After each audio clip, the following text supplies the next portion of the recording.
Bonjour à tous, c'est Lam et bienvenue au Temple. Sur cette chaîne, nous allons principalement parler de Star Wars, mais pour mieux que vous compreniez mon point de vue sur les prochains sujets que je vais aborder, je vous propose un classement des 12 films Star Wars avec l'explication de pourquoi j'aime ou non ces films. Je ne traiterai ici que des films canons, donc il n'y aura pas le film Clone Wars en 2D. Une dernière chose, ce classement n'est que mon avis et ce n'est en aucun cas une critique cinéma, mais juste un avis subjectif des films. Bref, c'est parti. En 12e position, l'ascension des Skywalker. Le pire film de la saga Star Wars, ce film n'a rien compris à l'univers Star Wars et a détruit ce qui a été mis en place par la postlogie, comme le fait que les parents de Rey ne soient personne qui était une idée géniale, la relation entre Rey et Kylo ne fonctionne pas et la rédemption de Kylo ne fonctionne pas non plus. Tout comme le fait qu'ils se mettent à servir Palpatine sans aucune raison. Si, aucune raison. Le gars est le patron de la galaxie et dispose déjà d'une grande armée, donc pourquoi obéir à un gars qu'il peut tuer sans problème s'il veut récupérer les vaisseaux derrière?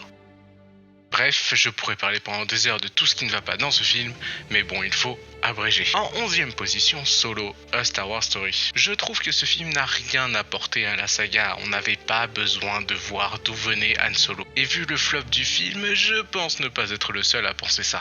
L'idée d'Han Solo, un bandit sorti de nulle part qui veut aider nos héros pour avoir une récompense suffisait pour nous décrire le personnage.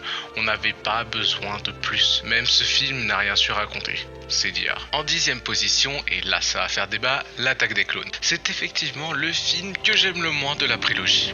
Je trouve que la relation entre Padmé et Anakin est assez cringe, et elle ne fonctionne pas vraiment. Et quand le but du film est de montrer l'évolution de leur relation, si la relation est ratée, forcément ça n'aide pas le film. Et ne parlons pas de la mort ridicule de Coleman Trevor. En 9e position, The Clone Wars, le film d'animation 3D introduisant la série Clone Wars et le personnage d'Ahsoka Tano, padawan d'Anakin Skywalker. Je vais commencer par une critique qu'on trouve beaucoup sur les réseaux. The Clone Wars ne nous raconte rien de nouveau. C'est juste une énième représentation de la guerre des clones dont on n'avait pas forcément besoin. Cependant, l'ajout d'Ahsoka apporte quelque chose à l'univers étendu, donc ne tabassons pas trop le film non plus. En 8e position, La Menace Fantôme, un film qui a déjà beaucoup été critiqué par les critiques et qui a été très décevant pour les fans lors de la sortie en cinéma. Et malgré le fait que Jar Jar ne soit pas une qualité du film, ce n'est pas non plus le plus gros point noir de ce film. Mais surtout, pour moi, c'est l'histoire de la prophétie dont je ne suis pas fan, et aussi je trouve que la partie au Sénat est très mal amenée et mal exécutée et n'apporte pas grand chose à part la prise de poste de Palpatine à la tête du Sénat, qui est mal amenée dû au fait qu'une voix suffit pour motiver le changement du chancelier. Cependant, on a le droit à un super Qui-Gon Jinn dans ce film, et pour ça, merci. En 7e position, Le Dernier Jedi. J'ai beaucoup hésité entre lui et La Menace Fantôme pour les 7e et 8e places. Mais finalement, mon choix s'est porté sur l'épisode 8. Bien que je trouve que l'alchimie entre Finn et Rose ne fonctionne pas vraiment, la dualité Kylo et Rey est superbe. J'ai également beaucoup aimé la partie du film dans le vaisseau avec Holdo. Et personnellement, je trouve que son sacrifice final est magnifique. La bataille de Krayt également, et la confrontation Luke et Kylo Ren me donne des frissons. Luke redevient enfin le héros qu'il était autrefois pour partir de la meilleure des façons. The rebellion is reborn today. The war is just beginning, and I will not be the last Jedi. En 6e position, Le Réveil de la Force. Effectivement, ce film n'a rien de très original, avec beaucoup de similitudes avec Star Wars 4. Cependant, je trouve que le film fonctionne très bien. L'idée d'un trooper qui déserte me plaît beaucoup. J'ai également bien aimé le fait que Rey soit juste un personnage qui vit tellement dans le passé qu'elle refuse de quitter son cocon car elle pense que ses parents vont revenir en permanence. Et dès qu'elle part, elle cherche du réconfort auprès d'un père de substitution, ici Han Solo. Mais effectivement, la nostalgie joue beaucoup dans la place qu'obtient ce film. Donc si vous voulez me critiquer en commentaire, c'est ouvert. Là on entre dans du très lourd, avec vraiment des films que j'adore et que je pourrais regarder en boucle jusqu'à ma mort. En 5e position, La Revanche des Sith. Le film est fort en émotion et Palpatine est génial dans ce film.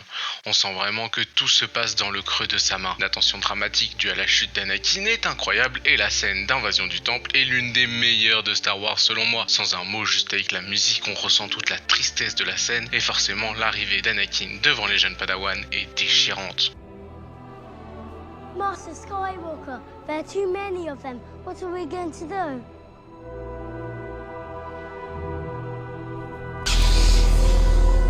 Le Le seul petit problème, c'est que selon moi, les combats Grievous Obi-Wan, Yoda Sidious et Obi-Wan Anakin sont un tout petit peu trop longs et mettent légèrement en pause l'histoire. Mais ce n'est que mon avis personnel et mes goûts. En quatrième position, Rogue One, le meilleur film Star Wars depuis le rachat de Disney selon moi. J'aime beaucoup la promesse du film, le fait que personne ne s'en sortira vivant, les personnages sont très attachants et le film introduit parfaitement Star Wars 4. Oui, c'est un avis très court comparé aux autres, on passe à la suite. En parlant du loup, le voilà, on entre dans le top 3 de ce classement avec Star Wars, Un Nouvel Espoir, le film par lequel tout a commencé. Plus besoin de présenter ce film, tout dans ce film est absolument génial. L'introduction de Luke, les retrouvailles entre Vador et Obi-Wan, dommage pour le combat de ces deux-là que je trouve un peu mou, mais il faut l'admettre que la scène reste quand même géniale, l'opposition entre le bien et le mal, rien de plus symbolique. L'enjeu de la destruction de l'étoile noire avec la course contre la montre pour la détruire, bref, tout dans ce film est incroyable. En deuxième position, le film considéré comme le meilleur de la saga, je veux bien sûr parler de l'Empire contre-attaque. La romance entre Leia et Han est vraiment magnifique. La formation de Luke par Yoda avec les deux grandes leçons que Luke reçoit et l'épreuve de la grotte sont d'excellents passages. Forcément, la cryogénisation de Han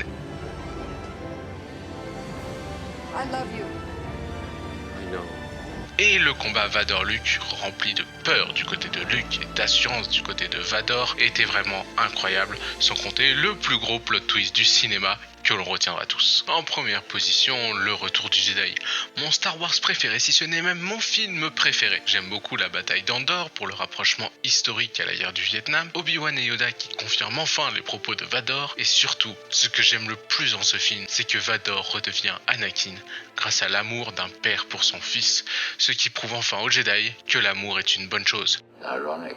Luke a fait taire des millénaires de croyances Jedi. Juste magnifique. Voilà donc pour ce petit classement. J'espère que cette première vidéo vous aura plu et vous a donné l'idée de comment je vois Star Wars. Mettez en commentaire votre Star Wars préféré et moi je vous dis à la prochaine et n'oubliez pas que la force soit avec vous.